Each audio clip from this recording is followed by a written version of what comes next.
Welcome. In front of me is a HUAWEI P50 Pro, and today I will show you how you can import your contacts from your SIM card. So to get started, you'll want to open up the contacts application. I'm going to quickly check if this can be done through the dialer by going into the contacts as well. So we want to navigate into the settings, and it looks like it also can be done from here.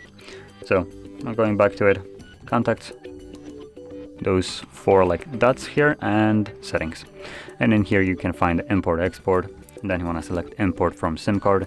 This will automatically show you all the contacts that are located on your SIM card. For me, that's only 7 contacts, and from here I could just manually select each contact that I want to import. I can also select all of them by tapping right here at the bottom, and once I have everything selected that I want, I can select import and then click on phone, and this will import all the contacts to your phone, and you should be able to see them here once imported. Now, right now it has duplicate contacts, which you can see as an example right here.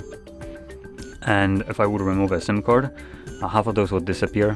The ones that have this tiny little icon right here will just completely disappear because they are located on the SIM card.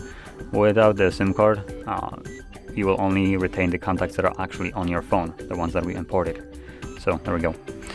So anyway, that is how you would import your contacts, and if you found this very helpful, don't forget to hit like, subscribe, and thanks for watching.